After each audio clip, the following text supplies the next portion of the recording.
Excellent, thank you. Well, good afternoon / good evening to everyone over at the NASA Twitch website. Thanks so much for coming to watch this Final Fantasy XIV run. I'm Novaura 2018, also go by Novaura Autism on YouTube, and yes, I do have it. I've been diagnosed for over 20 years, and so I do things like speedrunning to show my ability to overcome and persevere with things like that. And it's very grateful and very honored by NASA to have me come back. This is my third NASA marathon since March, and they actually gave me my debut what We Want Left 4 Dead 2, so I'm definitely grateful to NASA for having me again to do this run. And I've had a total of 7 speedrun marathons since March, and this is actually the last one that I'll be doing prior to the launch of the new expansion of Final Fantasy XIV, which comes out next month. So this is the character that I'll be playing as. He is known as Mathia. He was the very first character that I created over 5 years ago, and he is just really wonderful character to play as. You may have noticed he is an interesting character to say the least, in the fact that he has a cat tail and cat ears. He is part of the tribe in this game known as the Mikote, and he definitely has a lot of adorability. Some might even say going so far as being OWO, and he's definitely a character that I've enjoyed playing since I first created him. So I'd like to see if I can get something going in the chat today, as well as in the audience. Every time we clear a dungeon, and this is something you're not going to see because we have cutscenes skip on, but every time you clear a dungeon and you watch the cutscenes of the dungeon in their entirety, you get to see each character, depending on their race and gender, react to victory in a certain way. Some will pump their fists, some will throw their hands up in the air. Mikote, though, male Mikote specifically, they do things a little differently. They're not into doing a lot of gesturing with their arms. They choose to do something a little different instead. They choose instead to wiggle their ears and make them flicker like that, which the first time I saw this ear flicker, I thought that was the cutest thing ever. And so whenever we clear a dungeon in this run, of which there will be 13 that we'll be doing, I'd like to see if we can possibly get hashtag ear flicker trending on Twitter or something, as well as in chat. So make sure you, every time we clear a dungeon, you use hashtag ear flicker, and see if we can get that going in the chat, possibly get it trending. That would be really cool.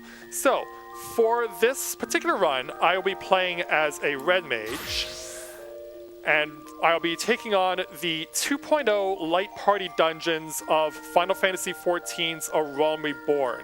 That is what Final Fantasy XIV was known as when it was rebooted back in 2013.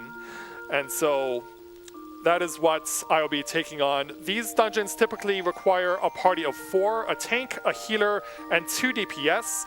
But a few years ago, Square Enix offered you the opportunity to play the dungeons without having any other players with you, or you could do it without the required 4 party members in what's known as an undersized or unsync group. So we're going to be doing all 13 of the dungeons from level 15 all the way up to level 50 that meet this criteria. So why don't you say we go ahead and get started on our journey. So we will begin with our first of the dungeons, Sistasha. Time will start when the words "duty commenced" appear on screen, and that is when I will have first control in the dungeon. So let's go on inside.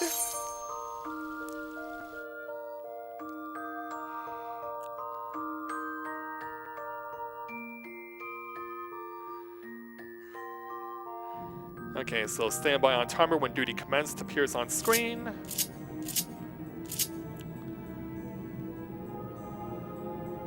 And go.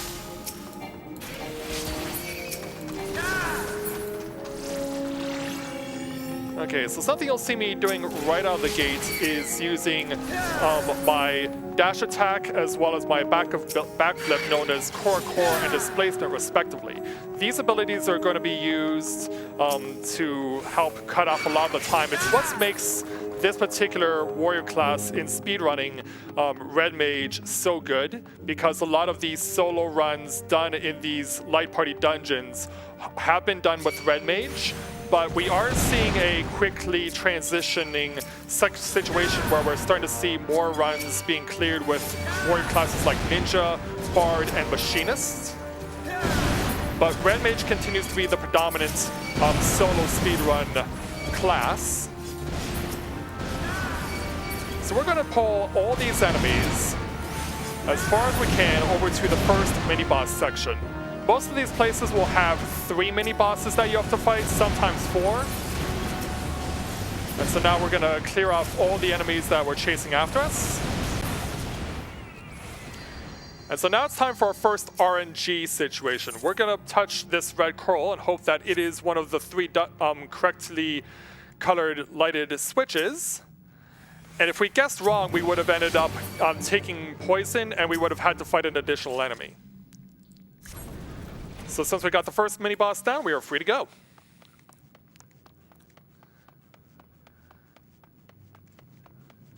Alright, so we're just going to keep on running here.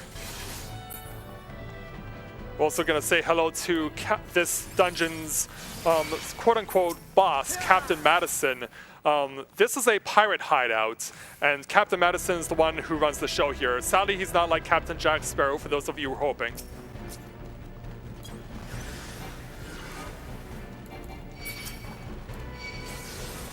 So we're going to have everyone come over here, and then once everyone's around, we had to kill everyone to make sure we could get access to that key, because it's needed to open this door. And then we'll take out this Reaver here, and then take his key. So yeah, we do have to do quite a bit of key collecting over here. And then run over to this pair. Yeah, you'll notice that I'm one-shotting a lot of these characters. That'll eventually change as we continue to go higher and higher through the dungeons. But since we're starting at level 15 and my character is at the current maximum experience level, which is 70, this is not a problem.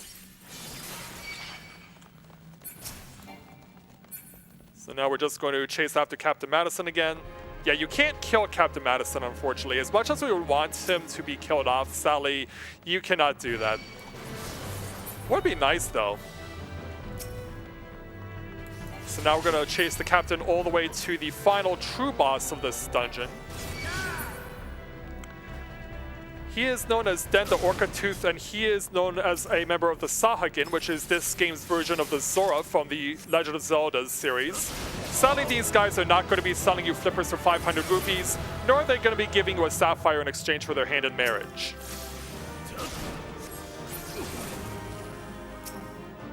So with the first dungeon down, we now have 12 to go. So yeah, make sure every time we clear a dungeon, you use the hashtag ear flicker. See if we can get that trending. Alright, so next up is the Taunts Hard Deepcroft, which canonically speaking is the dungeon that is the most relatable to Final Fantasy XIV 1.0, which, for those of you I'm sure you're aware, Final Fantasy XIV 1.0 was the Sonic 06 of its time. And so Square Enix, thankfully seeing the error of their ways, decided they needed to do right by their fans and by people who love Final Fantasy as much as I do. And so they decided to end Final Fantasy XIV 1.0 symbolically by taking a page out of Legend of Zelda Majora's Mask and dropping a moon on the world. And then that moon ends up being significant in terms of coming here. But yeah, it's not really mentioned all that much beyond this particular part of the story when you come here to this dungeon.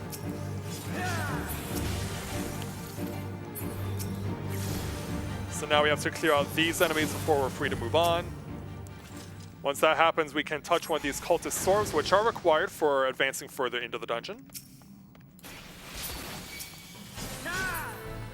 Alright, I need to target this Akmena Varlet in particular because he's a mage, and because he is a mage, he's going to be able to cast, which means he'll be able to stay out of the range of most of my attacks. So he won't be able to get bunched up like everyone else will. Alright, so we'll wait for the opportunity for everyone to come in. Should have everyone dead here. There we go. So that's Cultist Orb number 2. Yeah, won't be able to do anything particularly special yet, but we will in a moment. So backflip off of him. Then we can dash like that. Yeah, you'll also notice the other abilities that I'm using my ranged attacks, Fletch and Contra 6. Contra 6 is the group attack, Fletch is a single targeting attack. Yeah, the more we can get rid of these guys, the better. Which means we'll have less cutting to deal with and more fun. If he positions himself, yeah, that wasn't going to be good enough to do what I wanted. But I will be able to use Swift Cast here to target this group of enemies and take them down in one hit. And if I have enough separation, I should be able to get this Rosary, which I did, thankfully. Yeah, we'll just get rid of these guys as well. Or one of them, the one that targeted me. Also, if you notice my controller's acting a little wonky, it's because of the fact that I'm playing on a console that is really old. I'm on my PS4, and I do need to get this thing replaced at some point. It still serves my needs, especially for what we're doing here, but it works for what it's worth. So now we need to touch 2 more orbs. And then that allows us access to the final boss of this dungeon, who, if we do not one-shot him, he will have imps that will appear on the field that will allow him to go invincible. Thankfully, this is not a problem because we're so strong. I won't be able to one-shot all of the bosses. I'll be able to one-shot them to a certain point, but then eventually I will not be able to. Alright, so next up is Copperbell Mines, which, as far as speedrunning is concerned, this is the worst of the dungeons that's here. This is the worst dungeon because of the fact that it takes the longest to finish. It takes me about 7.5 to 8 minutes, and it's primarily due to the fact that this dungeon is really long. Plus, also on top of that, the mini bosses here are not conventional.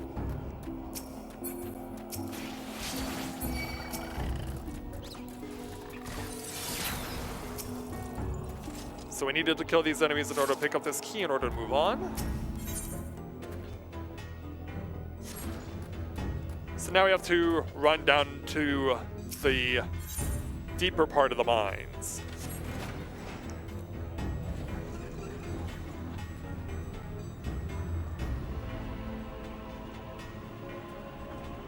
Alright, away we go. Now we can really start to open it up.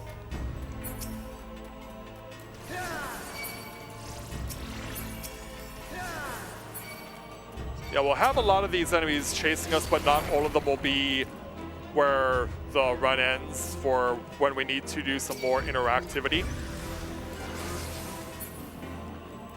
Yeah, that'll help to reduce the number of enemies we're gonna have to fight. Also, if this RNG works out, and it did, I got them all at once.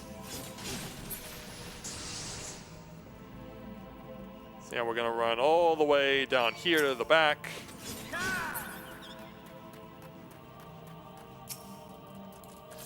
And kill what's left. So we're required to pick up this fire sand because it's necessary for clearing a path for us. Yeah, we can't just pick up 1 pinch of fire sand, we have to pick up 2. Only then do we have sufficient sand to put in the powder chamber. And yeah, there are instances where you can get stuck on various random objects. So we hit the blasting device, and now we go into an enemy gauntlet. So it starts out with these little Spriggans, but eventually we'll see bombs and finally a Minotaur. And since everything spawns on a fixed timer, we have to wait for everything to show up. Yeah, so this is very much an exercise in patience.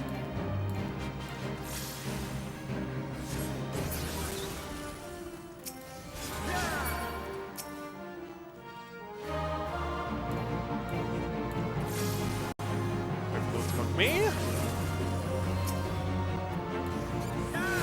Then I can group attack these guys. Then on the next sequence, that one just slipped by. Alright, so now we have to wait a while for bombs to start appearing. We've reached that point where we've killed off enough rabbits that we'll start to see bombs appearing. Specifically, this flambeau that's at the top of the screen. He's the first of 3 that we need to kill.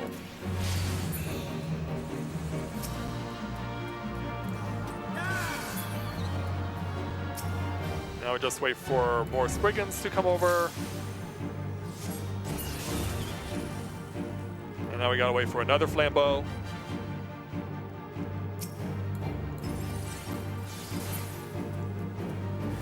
And just keep repeating the process.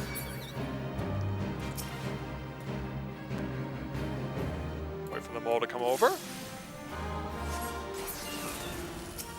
Oh, those ones conveniently jumped off to the right, but that's okay. We can use our core to launch into the flambeau, and now here comes the Minotaur, which you won't be seeing much of because we'll be killing him with a backflip.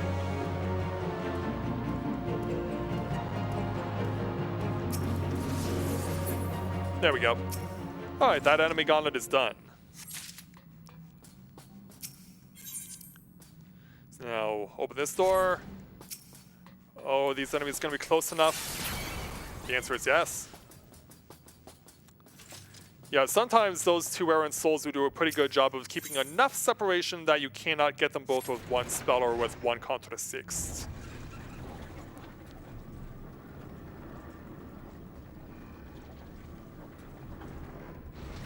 And also to answer the chat's question, the reason I chose Mikote as my initial choice for a warrior class or for a race class was because of the lore description of it, and because of the fact that I mentioned before that I have autism. It's Mikote, male Mikote are known for being lone wolves, as it were. So that resonated with me, and that's why I chose it as my first warrior race in this game. Since these 3 are so conveniently staying away from each other.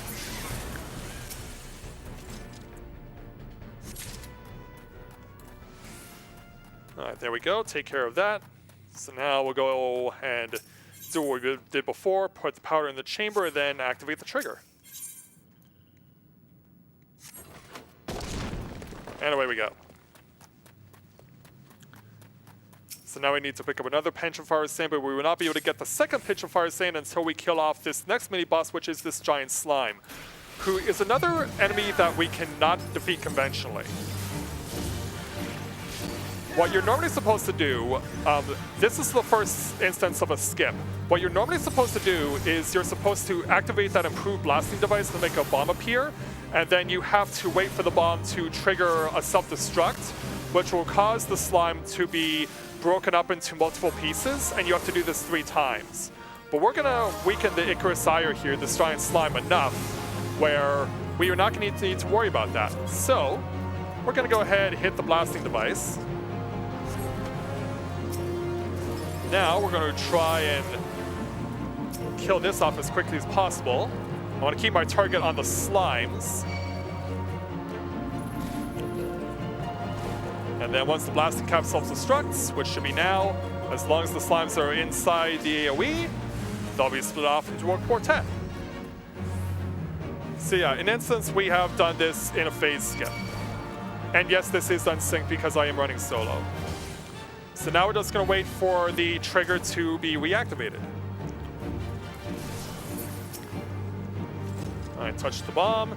Now this time we're gonna switch things up because since we did a phase skip, what normally is supposed to happen here is that we have this Spriggan appearing. So we have to kill him because he wants to actually kill the the blasting cap for us. But we don't want him to do that because we need him to self-destruct and cause the Corsair to split into 8 slimes, and then only once that's happened can we be allowed to legitimately damage him and kill it off. So that's taken care of and we're free to go.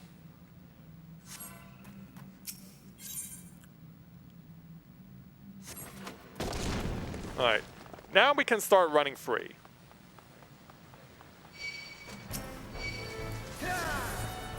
Ooh, nice flip over the rock. That was really good. And now all that's left is to just run to the final boss. Now he calls himself Gygus the Great, but because we're so overpowered, we're going to show just how great he really is. Boom, one shot. That's all it takes, and now to get rid of everything else because we need to kill everything before we can leave. I actually have had instances where the enemies will run back to their original positions and you're considered to still be attacking them. But thankfully, since that was not an issue, we're just moving on. Okay, so now that the worst of this is over, let's move on to our next dungeon, Holla Tally.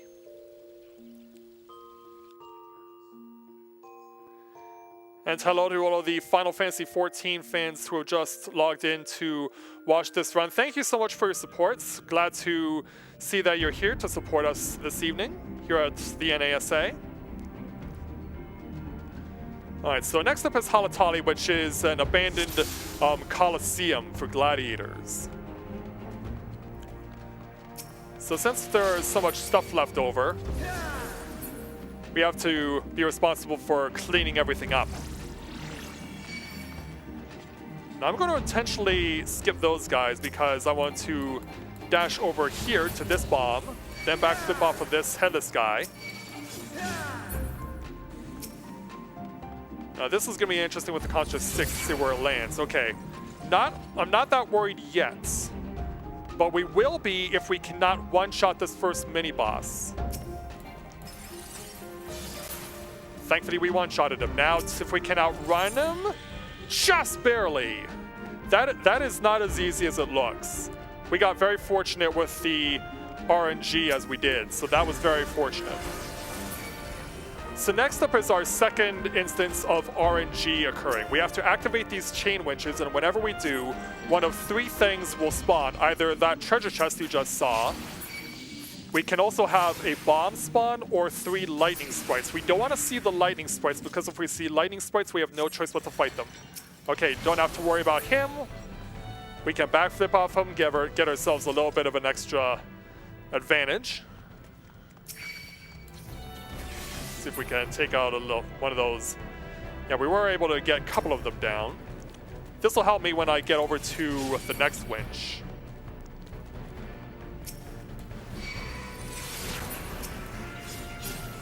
So I now should have enough of a head start to activate this one. Don't need to worry about that. We can continue. Also, that Mantis really wanted some face time.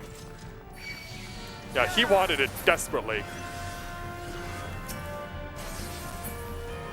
All right, chain winch number 4. Also, you came in a lot faster than I was expecting. Yeah, usually that Python is back a little ways.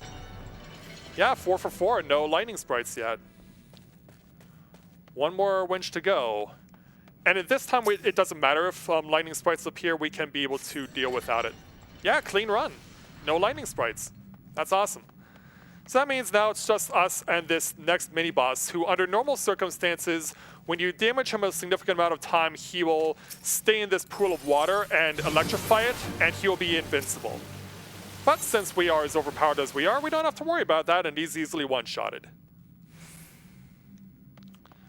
And we're free to move on to the final section.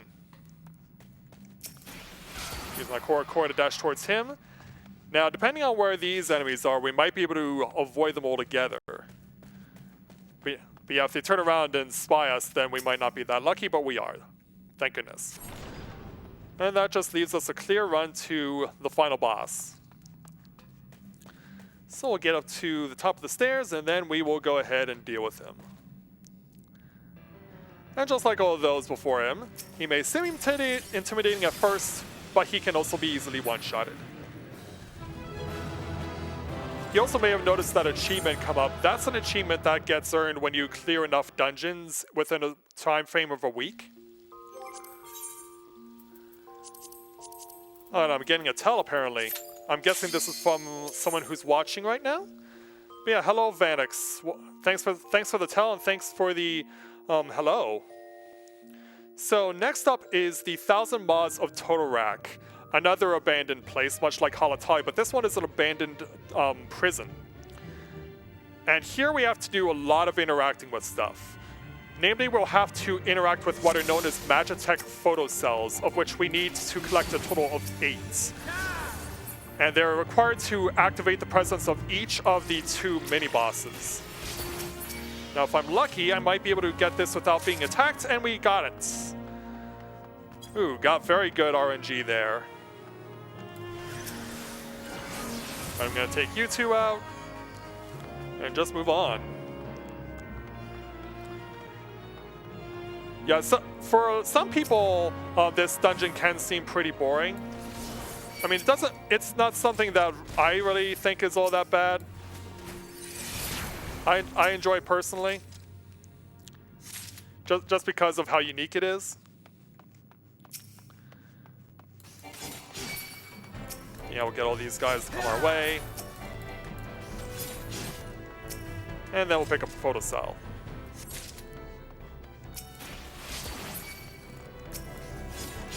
Alright, now we can put a spring in our step.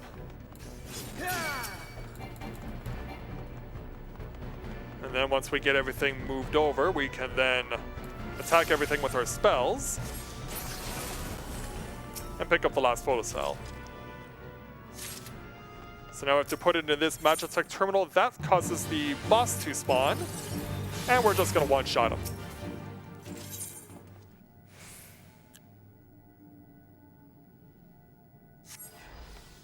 Yeah, that is something I mentioned earlier on, is that Bard and Ninja and Machinist, the warriors that use the aiming equipment and the scouting equipment, are becoming more and more popular in speedrunning.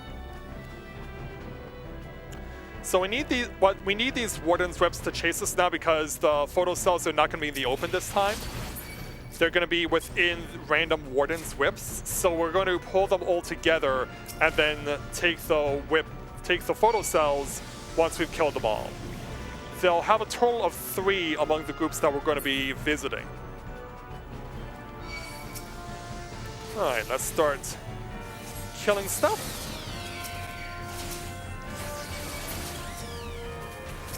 It looks like this slime decided to say hello.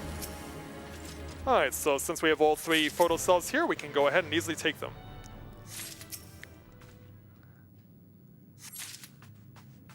And we're off and running.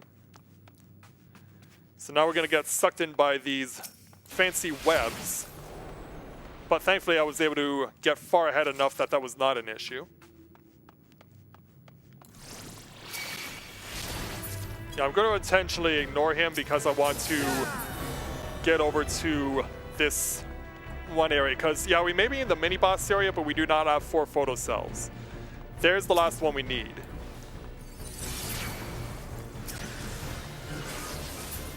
Alright, enemies are all killed off. And we're free to go.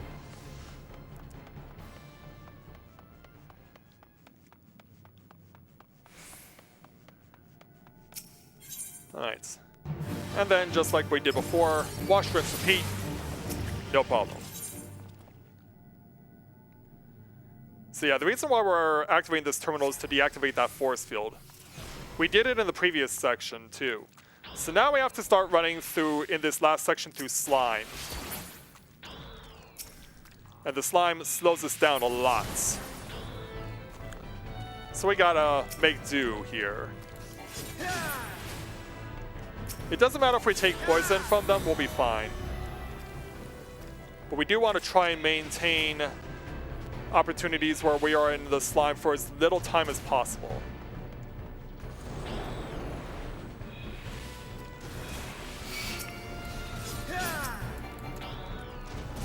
Alright, now I'm gonna get everything to come my way.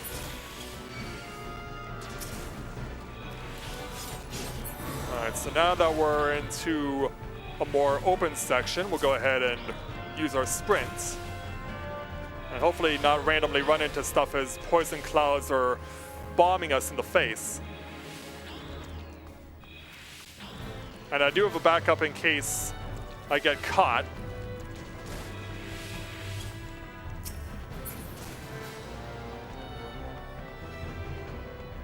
Yeah, hopefully we have gained enough of an advantage that we can turn on this door without getting touched. Whoa. Thankfully I dodged that. If you take any damage at all while you interact with something, you automatically cannot properly activate it. So now it's just a matter of us getting to the end. That was a lot of damage on some webbing.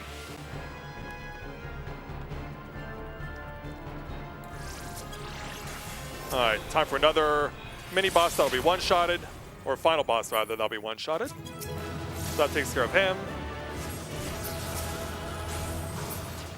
And we're free to go.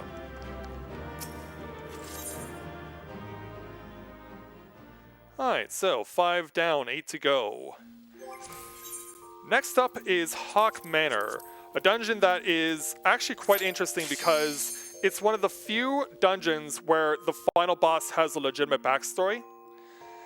And so what happened to the final boss here is her situation is actually attached to the canon of the game in terms of Final Fantasy XIV 1.0, where what happened with the moon falling on the world resulted in her being so horribly disfigured, she was willing to go to any lengths necessary in order to restore her lost beauty.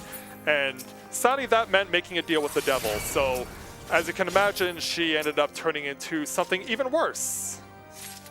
And so now she is running this haunted house.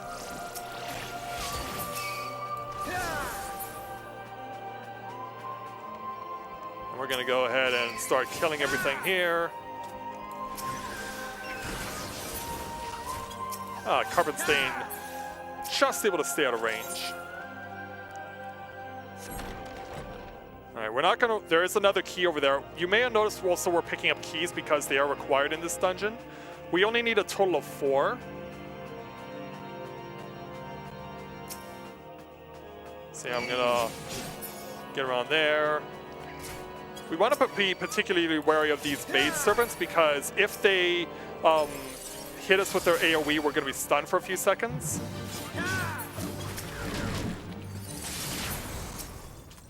Oh, get the key, get the key, get the key.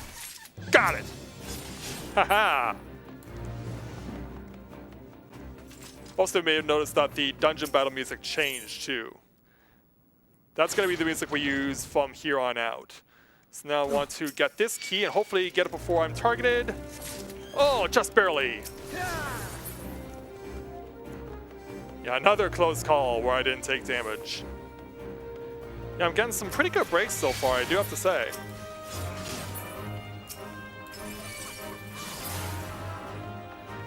So yeah, we'll want to do as much as we can to kill as many enemies as possible on our way to where we are required to use this one key that we obtained. You may have also noticed that we turned to the left instead of the right. That's because we need to unlock that particular door that we're coming up on.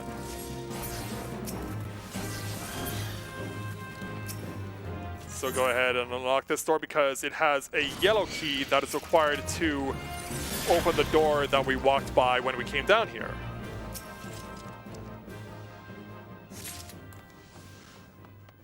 And so away we go.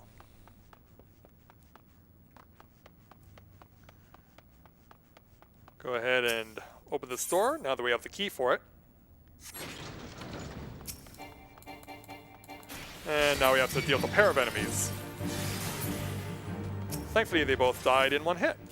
So now we're required to pick up this Bloody Parchment and use our Return ability, which is a default ability that you get at the start of the game. It normally takes you to, when you're in the overworld, to your main Aetheryte, which is your main home point. But in the instances of dungeons, when you use Return, it just takes you back to the start of the dungeon, which is what we need because we're since we're now back at the start, we use the Bloody Parchment to deactivate that sealed barrier, and now we can go ahead and force this flying eyeball, this sentry, to open up the final boss's bed chambers, where poor Lady Amandine will suffer even more than she already is.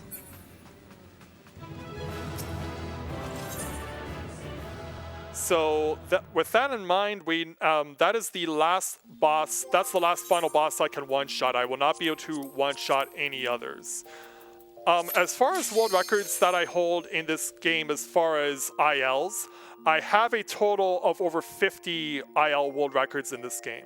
Some of them are in solo runs, some are in synced runs, and some are in what it's known as synced co-op, which is me running with people that I know instead of with a bunch of randoms.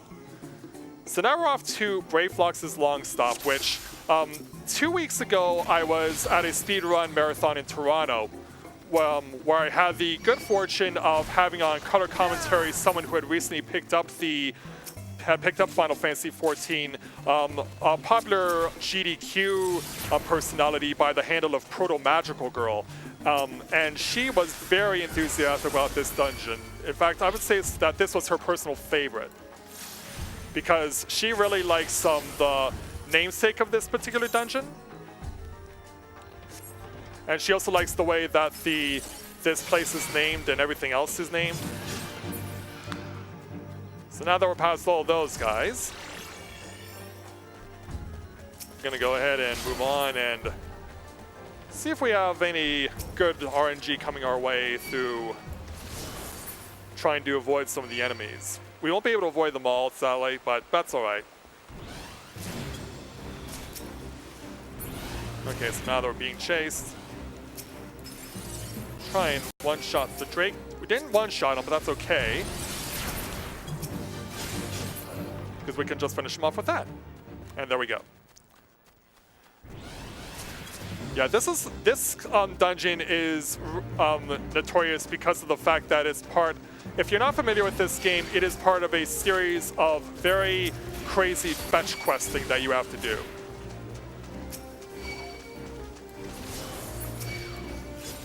Alright, so now we have this mini-boss here who's about to get one-shotted. Not by me, but by that dragon. This dragon is the actual final boss,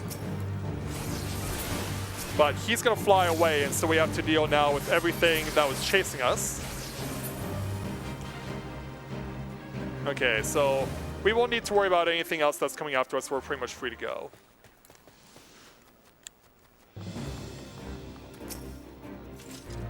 And unless I'm mistaken, I'm actually still being chased, because the battle music is still being played.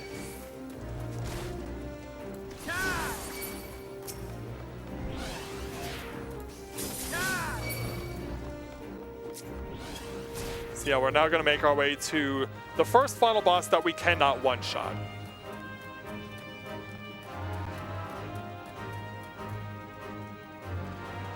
So yeah, now we're in Ayatar's lair.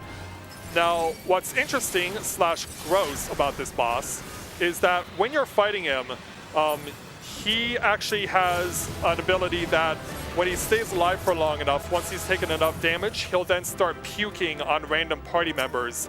And if he just so happens to be standing in said puke, he is going to be... oh boy. Yeah, if he's standing in said puke, he is going to be... yeah, this guy, yeah, he just not gonna go away. He just couldn't be content with going back home. And also, yeah, you're right, she.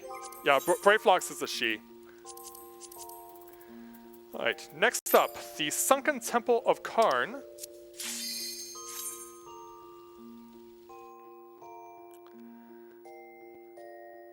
So yeah, Sunken Temple of Karn is interesting because there's a puzzle at the end of this thing that you're required to do, but we're actually going to skip it. You would normally do this dungeon a certain way where you would have to get certain objects that will allow you to solve the puzzle, but we're not going to even bother with the puzzle. We're just going to try and sprint as normally as we can. There are certain enemies that we do absolutely have to kill, though. Certain regular enemies. Yeah, namely these bees. We need to kill these things stat because they have a kamikaze ability called Final Sting that will absolutely make your life a nightmare if it's not dealt with. So now, go ahead and get to this boss here.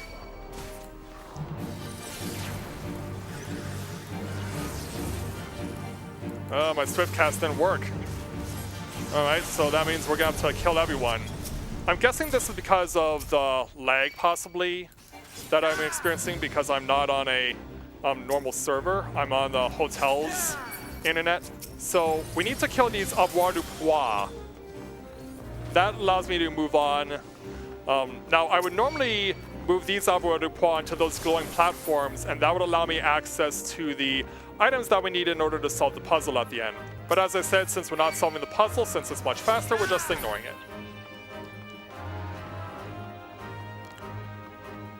But yeah, depending on what warrior class you're playing, each Final Sting can be a one-shot against you. So now we're going to deal with this golem here, this Temple Guardian. We're going to deal with him. We have to break his soul stone first before we can damage him proper. If we didn't do that, then it would take forever to kill the guy. But thankfully, since that's not an issue, we're free to go.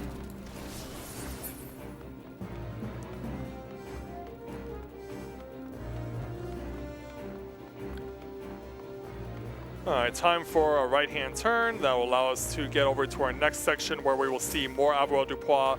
And in this instance, we will be required to defeat them. So I need to kill off this Temple Croc and then force the Avoir du Pois onto the stone. Yeah, if he doesn't die on the stone, he'll just revive himself. So you need to deal with that. You do not have a choice. Alright, get the Avoir du Pois to come to me.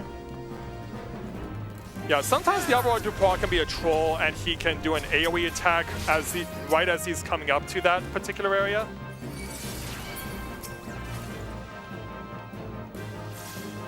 So now we're gonna hopefully get the spell to work. But yeah, I am experiencing some lag today. Alright, so with all the enemies dead, we are going to quote-unquote solve the puzzle. That gets these enemies to spawn. Then we can backflip off of that one. And we're free to go. Alright, onto the Adjudicator.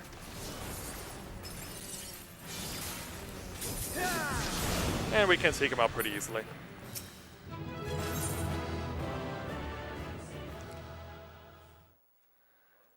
Alright, got past that place. Time to move on to our next dungeon, Cutter's Cry.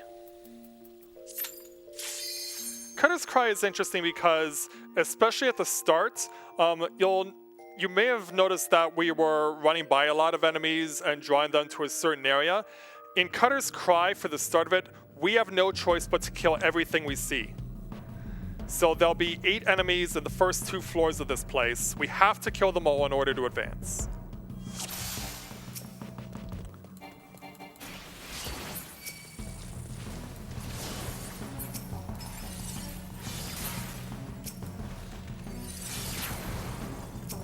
Yeah, it doesn't matter how we do it, just as long as we do it.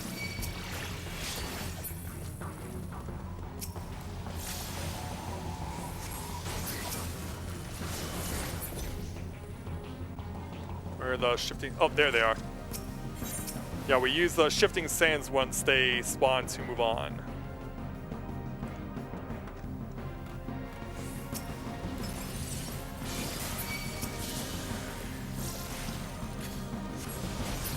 So now we'll just repeat what we did before.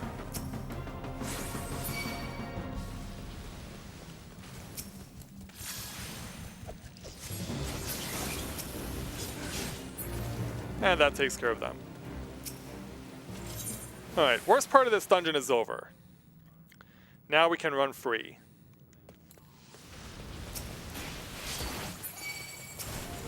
Be wary of the shrapnel bombs. But we'll be just fine. Primarily because of how this boss that we're approaching works. Normally what would happen with this boss is that she would summon some reinforcements to heal her, but we won't have to worry about them here. And since we've given ourselves enough of a head start, we're free to go. Alright, so now we have to go around a couple of oases, which I believe is the correct plural term for oasis. I don't really know.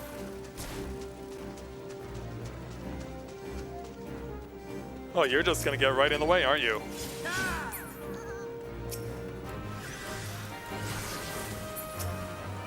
Oh, they didn't die. But thankfully I was able to outrun them anyway. Yeah, sometimes you won't be that lucky. So now over to the sand shell over here. Jump in this shifting sand.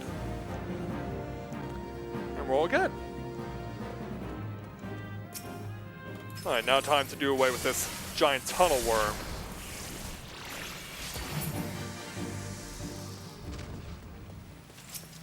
And we're free to go.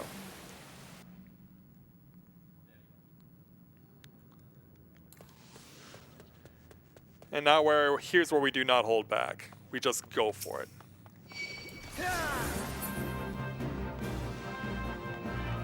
You have a fancy little cave for us to run through, filled with blue fire. Yeah, in fact, I'm going to ignore a lot of these enemies. Instinctually, I would normally attack them, but I do have a bit of a build up on my gauge in the lower right hand corner of the screen. You may have noticed that going up and down as the battles have been going on. That gauge is unique to Red Mage. Every time you cast a spell, your gauge goes up, and the more it goes up, the stronger your sword attacks will be. Since Red Mage not only uses magic spells but also uses a sword, this is something that makes the Red Mage very versatile when it comes to speedrunning. Some might even say it's to the point of being broken.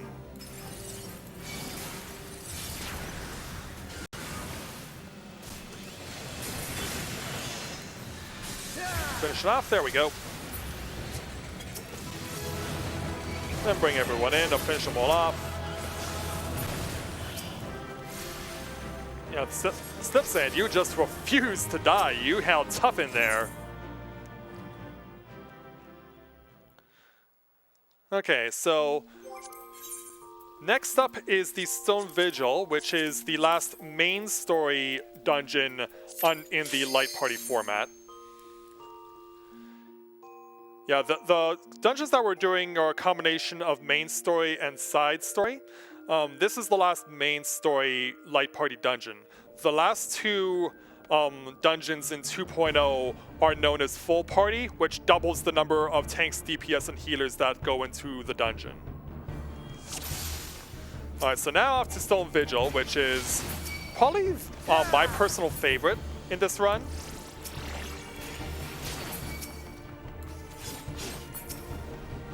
Yeah, this is probably the place where you're most unrestrained.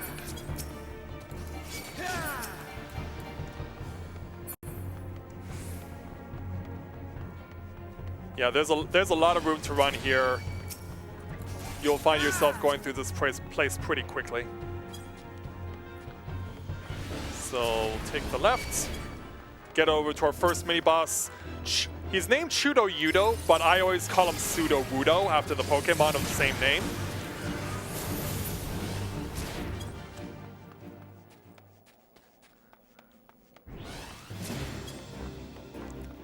I think, I did mention this earlier, that Bard and Machinist the Ninja are becoming popular in speedrunning. I think it's because of the fact that you can do group attacks while you're moving, as opposed to Red Mage. And any caster for that matter.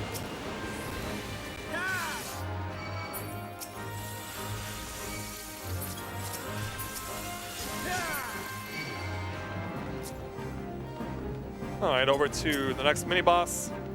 Normally he has a friend who comes along and you have to kill him with cannons. Yeah, you'll see the big dragon over there.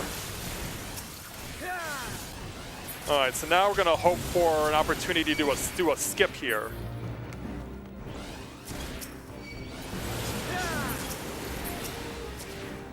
I want to latch onto this Dragon Avis right here. Ooh, this will be interesting with the RNG. I backflip off him and hope that we can get the skip. Do we get it? With room to spare. All right. That's what I like to see. Now time for the final boss. Who's gonna make it a point of flying away once we get our first shot on him? He has a tendency to do that. So while he's flying away, we'll just kill everything else.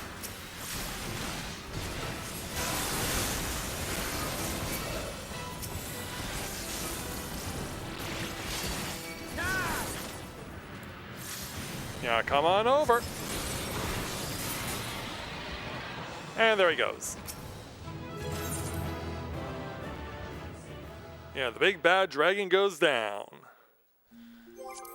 Alright, so the last 3 dungeons are all side story dungeons, starting with some mild Darkhold.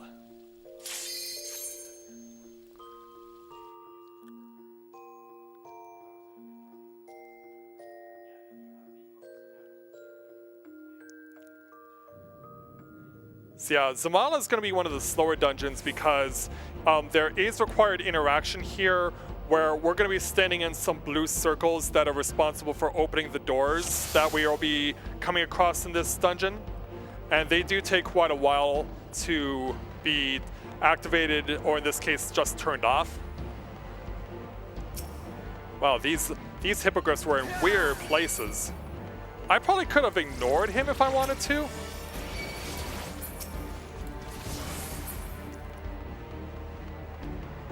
Hildebrand. Yeah, for those not familiar, part of the side content after you beat the original main story of this game is you can go out and help a guy who's basically this game's version of a crossover between James Bond and Inspector Clouseau. And he's known as Hildebrand Mandeville. Yeah, he shows up multiple times in every expansion, so you get to see, if you're wanting to put in the time to go see what he's all about, he's definitely worth it. Okay, so now we have to wait for everything to be turned off. All right. Now we'll just go ahead and stand over here and do the same thing because it requires 2 of these to move on. So yeah, we have to get this giant green eye to turn around once this blue circle deactivates. Hopefully he doesn't fly too far away. Oh, he is flying really far away. Yeah, once he gets turned around, we could not damage him until he's in the actual boss room. And once he's in the actual boss room, he cannot be damaged unless he's standing in this purple light. Am I a Mandeville man in the sense that I can do the Mandeville dance, or at least the original one? The answer is yes.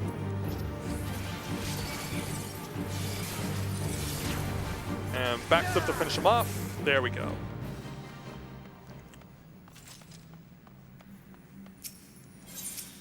Alright, take the Magitech transporter and move on to the next section, where hopefully we'll have the opportunity to pull off a skip. I make no promises, but we'll see how it goes. Oh, I can see that it's not going to happen because... Well, actually it's not that bad because we can kill off this guy. But yeah, we want to try and kill off those Nyx if they're in our way as quickly as possible because they have an ability called Sticky Tongue, which can just absolutely ruin you. He'll draw you back into himself and then he'll try and crush you. Yeah, thankfully we're able to avoid that problem. So since there are no Nyx chasing after us, we don't have to worry about them when we arrive at the next mini-boss, who's also someone who likes to take his sweet time showing up. Alright, so now that we have the opportunity, Go ahead and kill everything up as much as we can. Alright, boss has arrived. Let's go say hello to him.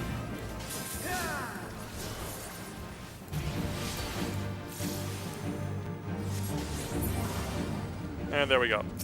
I do want to hang on to a little bit of my ether here. Yeah, I do want to hold on to a little bit of it. It is important for when we move on to the final boss in order to try and attempt another skip. Now I see these Hellsbound warriors coming over and I will have to fight them off.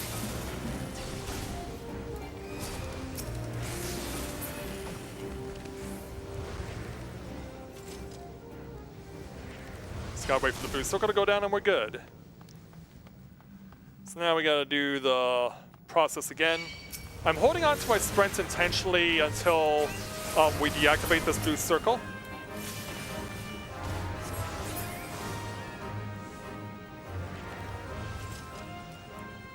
Alright, so now just chill out and wait for the blue circle to deactivate.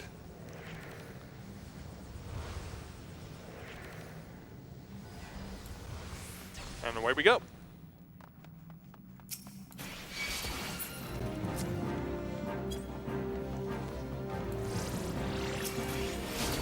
Now we'll just go ahead and use these bad guys to get ourselves a little further along. And so now here comes our attempt to try and get a skip on the final boss. If we cannot kill him before he is able to attune himself to the corrupted crystals that are a part of the field, he will go invincible. So hopefully we can stop him before he does that. Ah, he just got it! He just got it! Ah, heartbreak.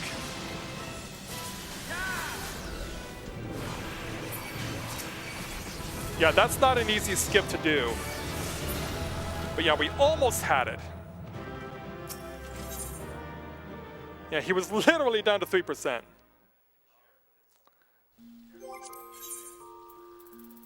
Okay, so now time for our penultimate dungeon, aka Ragequit City, the Orem Vale.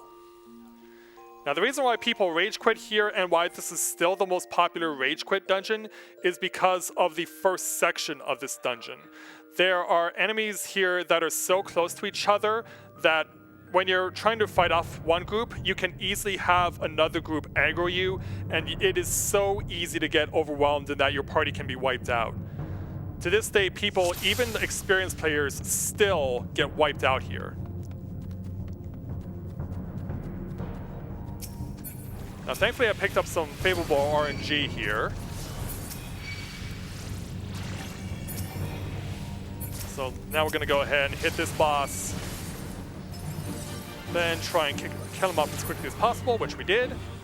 Yeah, and just like that, 23 seconds in, we're already moving on to Section 2.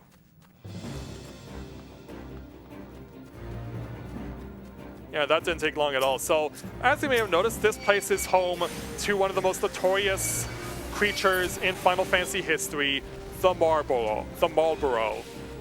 Yeah, not easy to say because they recently changed the name in Final Fantasy XIV to Marlboro.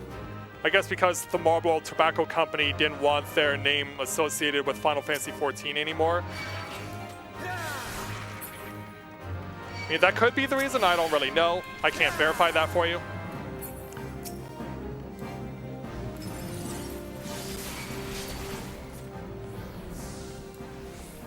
Now we have to do away with this guy and hopefully not get shocked by him. Perfect.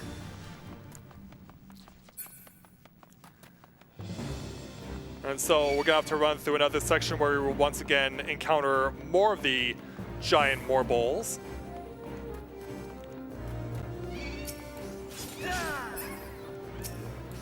Yeah, Morbolls slash Marlboros are known as the monsters who have the bad breath ability that gives you every status affliction imaginable.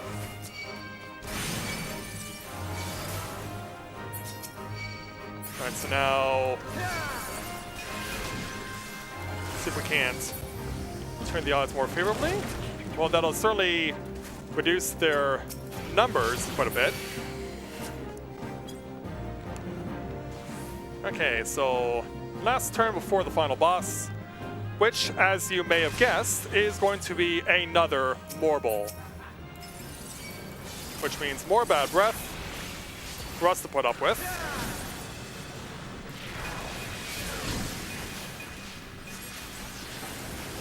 Yeah, so this boss is going to try and get more of the Morbles to spawn, but we're going to prevent that from happening.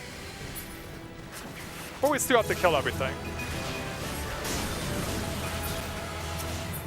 Yeah, we had a long enemy trail following us, but we're all good. Alright, and now that takes us to the last dungeon of this run, the Wanderer's Palace. This dungeon is really interesting, especially if you're someone who has played the game and chooses to play as a Scholar. Scholar is one of the healing classes that's available in the game, and when you come here to Wanderer's Palace and take on the Scholar's role, you will see a lot of lore associated with another famous Final Fantasy XIV enemy, the Tomberry. Tomberry is, of course, the little green dwarves right here with the lanterns and the knives that they use as weapons. So yeah, when you come here and play as a Scholar, you will see a lot of Tomberry themed lore.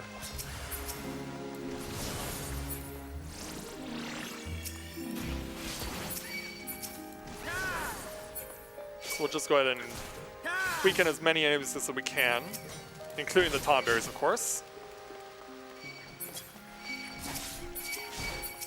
Yeah, actually that's true. This place does have a reputation as being a speedrun dungeon, but only because it was out of necessity.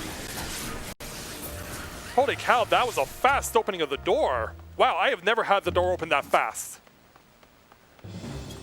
That was amazing. I have never seen that door open that fast. That was unparalleled.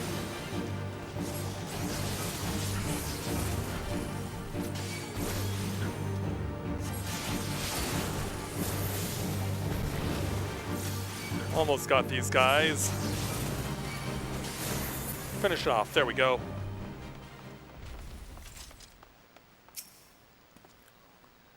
But yeah, that is so random. So now we need the Tomberries for a different purpose.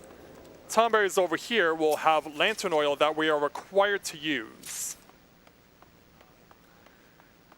Now I'm also going to hold off on using the sprint ability that I have because it's going to be needed for once we get past this next door.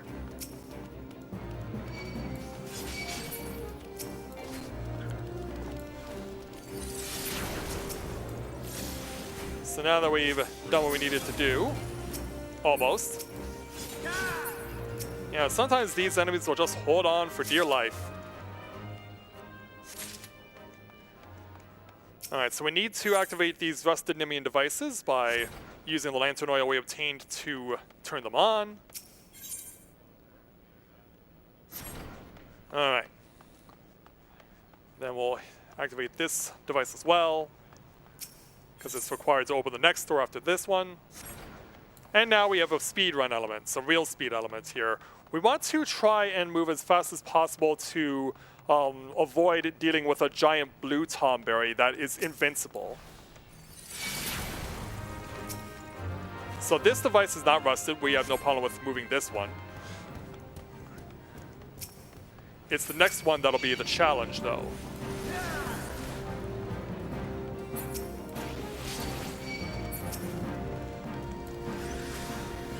Alright, I want to pull these guys as much as possible. And I also need to get rid of the little guys. Ooh, you're holding on for dear life, and oh boy. Oh, damn it. That may have just taken away my advantage. That may have just ruined that. We'll see how this goes. Ah. Alright, need to hit this device in order to get it. Wow, we actually had room to spare. I'm surprised. Usually when I mess up that much, that giant Tomberry is all over me. That Tomberry is usually all over me. Also, I noticed the chat is talking a lot about Lalafels. Lalafels are the dwarves of this game, for those who are not familiar. In fact, last week, I had the good fortune of having a local personality where I live. He was doing a charity drive for cystic fibrosis. And so, as part of that, I invited him to come play Final Fantasy XIV. And he actually chose to play as a Lalafell because he is a shorter man. And so he quickly took a liking to the Lalafell. So now we want to repeat what we did in the previous section where we're going to draw the Tomberries over so that we can get their oil.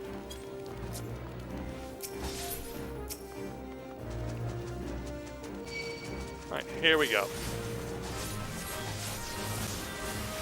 Also, I need to try and get a little more balance in my gauge because it is out of whack here. Alright, pick up the 2 flasks of oil. Alright, we're about to reach the point where we will be hitting time. Time will stop after I have successfully defeated the final boss and left the dungeon. Alright, so with the door now open, that leaves us a clear line to the final boss, which, as you may have guessed, since we're dealing with Tomberries of this dungeon, we have the Tomberry King. You know, all hail the king and not that one who ended up getting the Iron Throne at the end of the Game of Thrones finale. And finish you off with a cut. There we go. Make our way to the exit of the dungeon, and that is time. Ooh, 102.05. That's actually close to my PB. That's about 20 seconds off of my PB. That was pretty good. So yeah, that was really nice to see that. I'm very satisfied with that. So since I do have plenty of time before the next run, I'm going to actually do something. I'm going to give you guys a little extra challenge. This is something that I've attempted at previous speedrun marathons that I've done live. So I'll be switching to my Dragoon, and I'll be playing what's known as the Steps of Faith. Steps of Faith is a dungeon, or in this case, a trial, that's normally done with 8 people, and this challenge was so notorious when it was first launched because it required perfect teamwork and perfect use of the mechanics in the dungeon. And if you didn't do it, you weren't going to be able to successfully clear it. And what happened is that it created such a situation where there were so few people who were getting through that when asked to try it again, they just flat out refused. And in some instances, if they ended up getting part of it as part of a roulette, they bailed immediately, and it ended up creating such an hourglass effect that Square Enix had no choice but to nerf the fight and make it easier. So I'm going to attempt the challenge, but I'm going to do it without looking at the screen. So this is something I tried to do at the previous 2 live marathons I was at. The first time I did it, I got him down to 14%, this final boss, and the other time I got to 21%. So I'm gonna see if I can set everything up here. So I'm just gonna set everything up. So if I pull this off somehow, I know there's not a lot of people in the room with me. If I can pull this off, I want this crowd to get loud. If you can do that, that would be great. All right. So yeah, this is something that I've never been able to successfully clear, but if I can clear this, that would be wonderful. This is essentially the last time I can do this before the expansion, because once our levels go up another 10 levels in the new expansion, this will be a lot easier. So this is the last point where it'll really be challenging, as it were. So I'm going to see if it's possible for me to pull this off.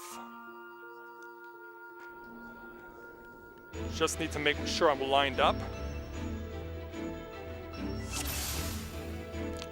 Alright, so I'm going to give myself an opportunity to wait for an audio cue, and then I will go.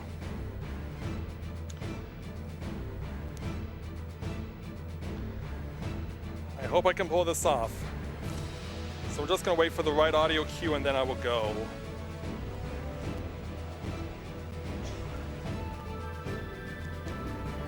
So yeah, there's a certain part of the music that serves as my audio cue.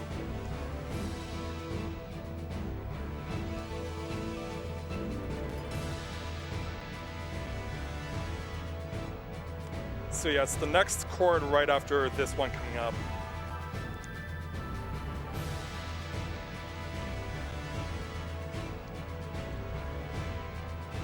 All right, wish me luck.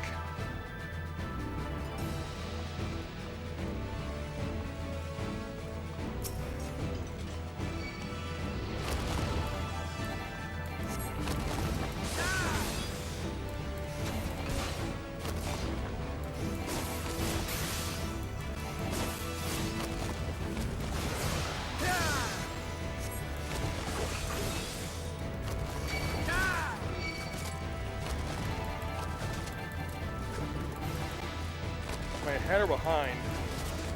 I must be behind. Yep, there we are.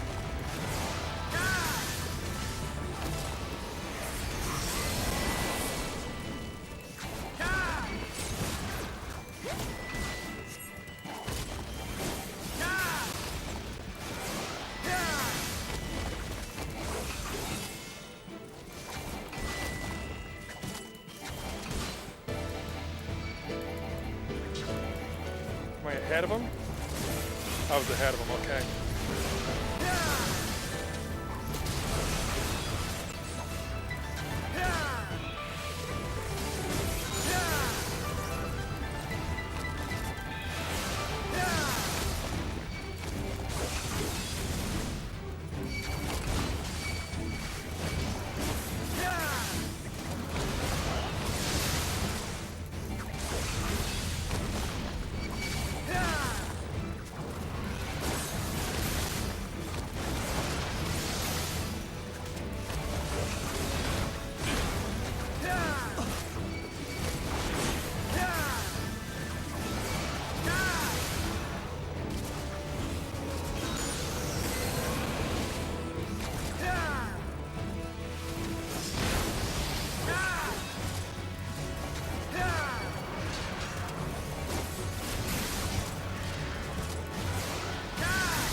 Ahead of him or behind him? I was ahead. I can never tell, because of course I can't see the screen.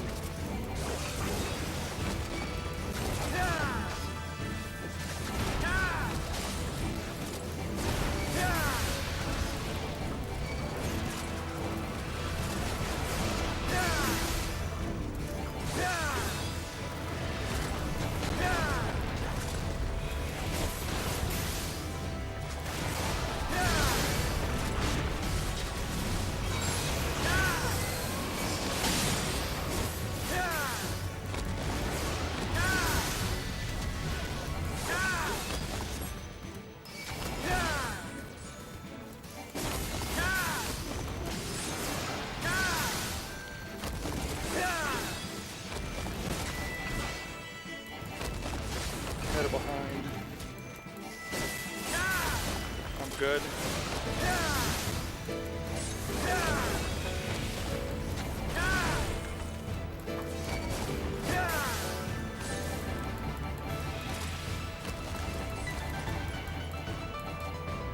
Ahead or behind? I can honestly tell.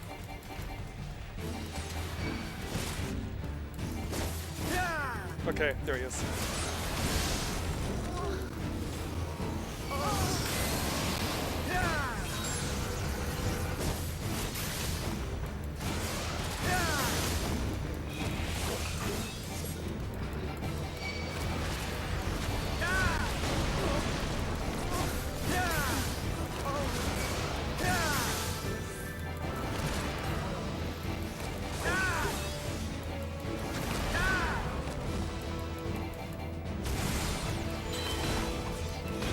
Are you? Okay, I hear you.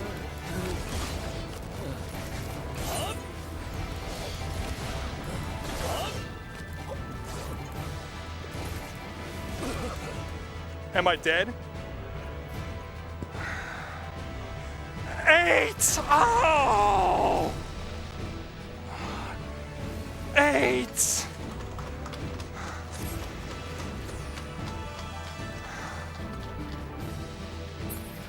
Well, I have no choice but to finish the fight, or else we can't leave. Ah, 8! That is my personal best.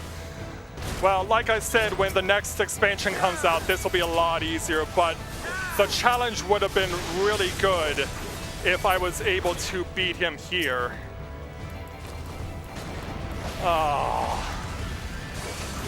mean, I probably could intentionally wait until the next expansion and another live marathon to try and beat him at level 70, but oh man. Oh. An 8. But still, that's my personal best. I can't really complain about that. And apparently someone's sending me tells that shouldn't be seen in chat, so someone's trolling me for whatever reason. Maybe we should change that, or just do this. Yeah. No. Yeah, hide the log window for whatever idiot decided to send me tells on screen and then decided that they were going to be a jerk about it. But, I'm still satisfied with the run. An hour 2:05, just 20 seconds off my PB. Still satisfied, and a personal best on Blindfolding Steps of Faith. It was still a very good run. I'm proud of it. I hope everyone enjoyed it, because I know that this is something that is not typically run in speedruns, but like I said, I've got over 50 IL world records to this point, and so it's something that I've enjoyed playing. And I certainly hope that if you've never played this game for yourself, I hope that you'll try it out for yourself. Like I said, next month is the new expansion known as Shadowbringers. Certainly encourage you to give it a try. If you're interested, we do have a guild, aka free company in this game, here on the Exodus server. It's called Tales of Eorzea. Eorzea is spelled E-O-R-Z-E-A. And so certainly come check me out on Twitch, come check me out on YouTube, because there's a lot more Final Fantasy XIV to come, and we hope that you'll enjoy it. We hope that we've inspired you to come see the game for yourself and enjoy it as much as I have, as much as everyone else that's playing it is. So thanks so much to everyone for watching. Keep watching the North American Speedrunners Association Marathon. These guys have been great. Like I said, they gave me my debut a few months ago. I really could not be more thankful to them for giving me this opportunity here today. And so we will see you guys hopefully soon, maybe in a marathon in the future. And so thanks everyone for watching. Enjoy the marathon, and as they say in game, may you ever walk in the light of the crystal. Thanks everyone for watching.